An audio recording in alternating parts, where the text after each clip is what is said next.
இந்த வாரம் மேச ராசிக்கு 4, 5, 6 அப்படின்ட்டு சந்திரன் இருக்கக்கூடிய ஒரு அமைப்பு.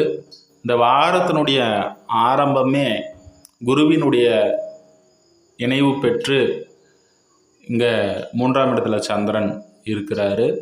அதனால் தாயினால் கவலைப்பட்டவங்க, தாயினுடைய உடல்நிலை, உடல் ஆரோக்கியம் இது போன்ற அமைப்புகளை கவலைப்பட்டவர்களுக்கு ஒரு நல்ல முன்னேற்றமான ஒரு அமைப்பு இருக்கும். வளர்வரை சந்திரனாகவும் இருக்கிறாரு, ஆட்சி பலம் பெறுறாரு.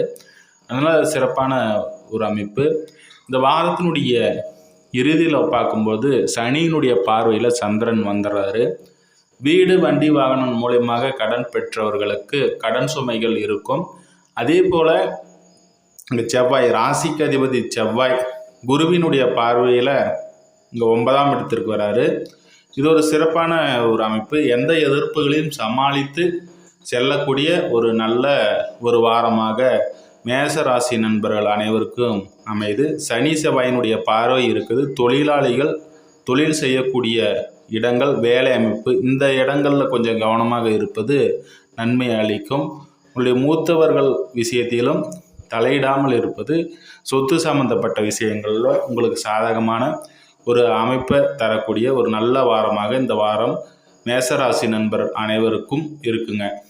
இந்த வாரம் ரிஷபம் ராசிக்கு அதிபதி உங்களுடைய ராசியை பார்வை செய்கிறாரு. இது ஒரு சிறப்பான ஒரு அமைப்பு. திருமணம் ஆகாதவர்களுக்கு திருமணம் அமைப்பு கைகூடி வரும்.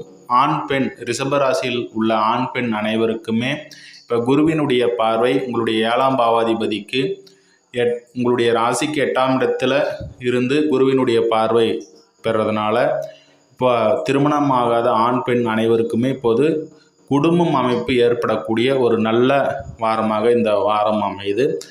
சந்திரனுடைய அமைப்பு 3, 4, 5 ஆகிய இடங்களில் இருக்கிறதும் ஒரு சிறப்பான ஒரு அமைப்பு தான். எடுக்கக்கூடிய முயற்சிகள் அனைத்தும் புதிதாக ஒரு விஷயத்தை தொடங்கணும், புதிதாக ஒரு விஷயத்தை ஆரம்பிக்கணும், சகோதர வகையில் நல்ல ஒரு அமைப்பு, இதெல்லாம் உண்டாகக்கூடிய ஒரு அமைப்பு உண்டாகும். அதே போல் கூட்டு தொழில் செய்யணும், ஒரு புதிதாக ஒரு நண்பர்களோடு சேர்ந்து ஒரு தொழில் செய்யணும் அப்படின்னு நினைப்பவர்களுக்கு இது ஒரு நல்ல ஒரு ஆரம்பமாக இந்த வாரம் அமையுங்க. அதே போல் வண்டி, வீடு இது போன்ற அமைப்புகளில் உங்களுடைய ஒரு வீடை வாங்கிட்டேன், வீடை கட்டிட்டேன், ஒரு காரோ இல்லை வீட்டுக்கு தேவையான பொருட்களோ வாங்கணும்னு நினைப்பவர்களுக்கு இந்த வாரம் ஒரு சாதகமான ஒரு வாரமாக அமையுதுங்க. எல்லா வகையிலும் முன்னேற்றம் அடையக்கூடிய ஒரு நல்ல அமைப்பான வாரமாக இந்த வாரம் ரிஷபம் ராசி நண்பர்கள் அனைவருக்கும் அமையும். இந்த வாரம் மிதுனம் ராசியிலே குரு அமர்ந்து இங்கே சந்திரனும் இணைவு பெறாரு. ஏற்ற வருமானம் இருக்கும், செலவுக்கேற்ற வருமானம் இருக்கக்கூடிய ஒரு அமைப்பு.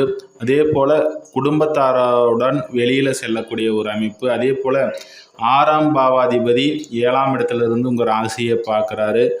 கோபத்தை கண்ட்ரோல் செஞ்சுக்கிறது நல்லது. அப்படி வேலை அமைப்புகள்லாம் சிறப்பாக இருக்கும். உங்களுடைய ராசிக்கு அதிபதி 6ல் போய் அமர்றாரு. இப்போ எதிர்ப்புகளை சமாளிக்கக்கூடிய ஒரு வாரமாக இந்த வாரம் அமைய போகுது. அதே போல் 12ஆம் இடத்தை 2 சுபகிரகங்கள் பார்க்கறதுனால விரைய செலவுகள் உண்டாகக்கூடிய ஒரு வாரமாக இருக்கும். அப்போ சுப விரைய செலவாக பண்ணிக்கிறது நல்லது. அடுத்ததான் உங்களுடைய 10ஆம் இடத்துல சனி வக்ர நிவர்த்தி அடைஞ்சி இருக்கிறாரு. அந்த அமைப்பு பார்த்திங்கன்னா தொழில் சம்மந்தப்பட்ட விஷயங்களில் ஒரு சாதகமான ஒரு அமைப்பு. வெளிநாடு, வெளி மாநிலங்களில் தொழில் செய்பவர்களுக்கு இது ஒரு சாதகமான ஒரு அமைப்பாக இருக்கும்.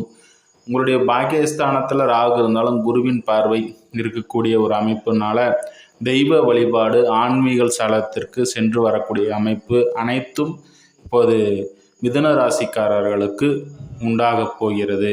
நன்றி, வாழ்த்துக்கள்.